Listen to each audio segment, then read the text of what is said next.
Vieną kartą gyveno 3 paršeliai – Nifas, Kikas ir Mufas. Buvo ruduo. Ir tada sako, reikia pasistatyti namą. Šiaip bus labai lengva, bet nebus labai sunku. Pastatė šiaudų namą. Tada kitas sako, bus lengva, bet bus kiek aukštesnis jūs.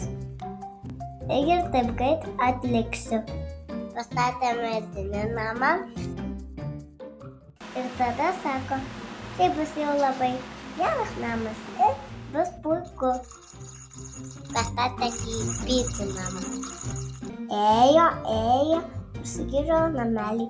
Tada vilkas buvo labai alkanas.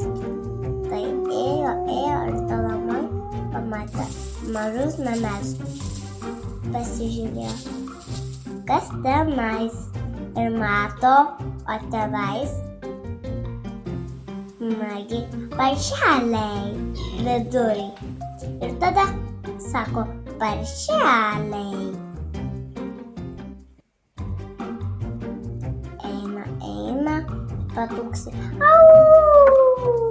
Tuk, paršeliai, leiskit mane namus. Ne, jokių būdų. Tada sakė, arba imsiu ir nupūsiu tavo namelį. Pūtė ir nupūtė. Tada bėgo jis pas kitą. Sako, paršeliai, leiskite mane duris. Ne, jokių būdų. Tada imsiu ir nupūsiu jūsų namelį. Ir tada pūtė ir nupūtė. Bėgo pas kitą ir tada sako, nu gerai, mano vakarėlė bus paruošta. Ir tada sako, paršeliai, leiskit mane namus. Ne, jokių būdų. Ir pagaisino vilkas.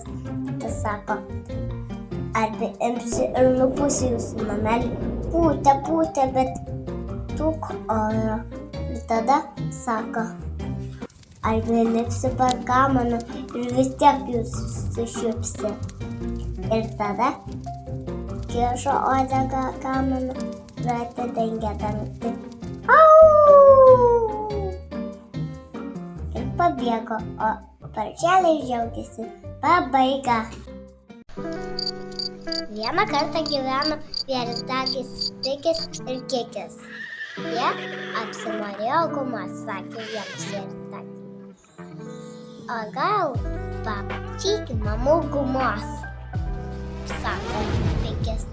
Puikiai idėja. Mano mama tai tikrai nupirks gumos, o mano tai tikrai nežinau. Jis susitarkė žaislus, kambarį ir šluojo dulkes, visas vonias, palaistė gėlę ir pradėjo sakyti.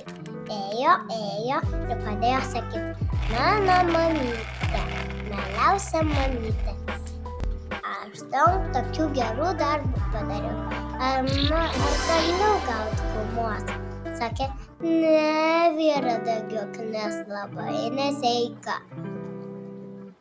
Ir tada gal geriau pasilakstyti.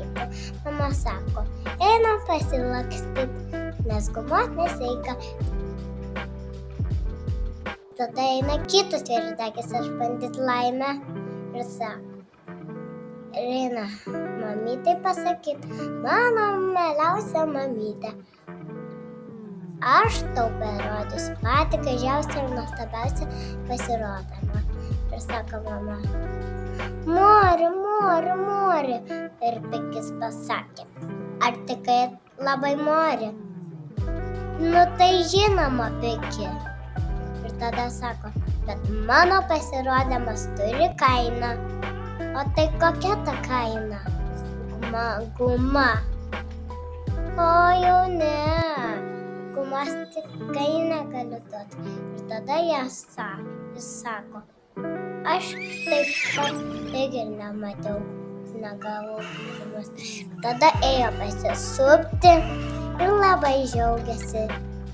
Tada ir joms nereikėjo tos gumos, bet jie žaidė, visur lakstė, netgi ir žiūrėjo, kažkur gulėjo taip.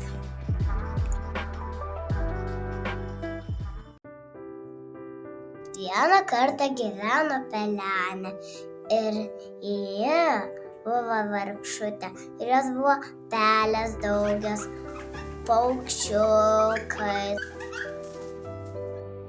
Ir tada pamatės buvo piktos.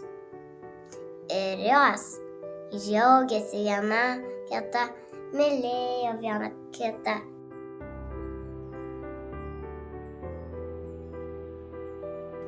Ir jos labai nemėgdavo pelenės. Ir jos liepė pelenei tvarkyti kambarius, žaislusių ir viską daryti.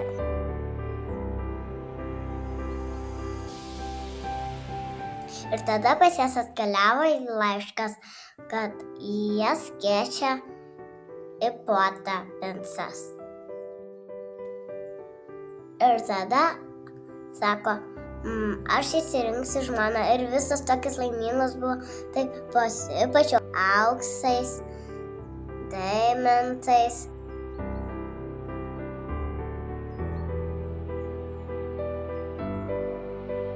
O pelenė sakė, ar galiu varydamas, juokėsi.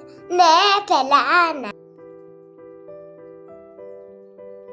Ir tada ji nuėjo po medžiu ir verkė. Ir tada atsirado stebuklas. Pelenė, ko verkė? Aš variau į puotą, pas princą į puotą. Ir tada pamatė viską ir užbūrė moliūgą karietą.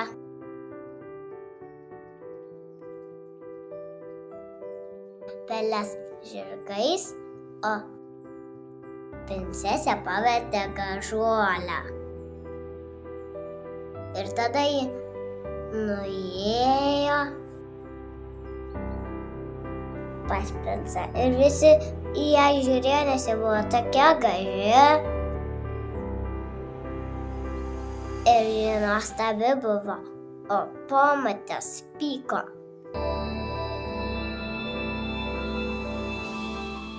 Princas ją pakeitė šokti ir jie šoko. Ir labai vieną kitą įsimylėjo. Ir išgirdo, kad ding dang, ding dang. Jai reikia, jos burtai išsiskvaidžės ir bėgo, o princui liko tik jos krištolinė karpaikė.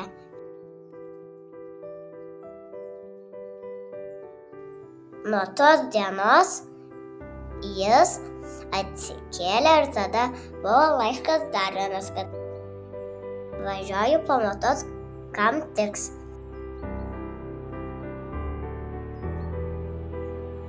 Tada sako, ar tau tiks?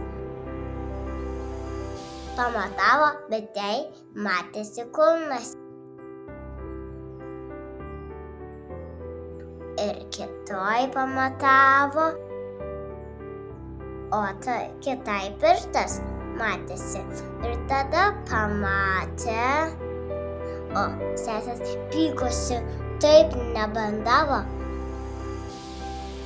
Ir pamatė pelenę ir sako, nu dabar tavo laikas. Pasimatuoja ir jai tiko ir ji gavo žiedą. Ir taip džiaugiasi, kad gavo žiedą su deimantu. Ir taip džiaugiasi, o princas pasipiršo ją.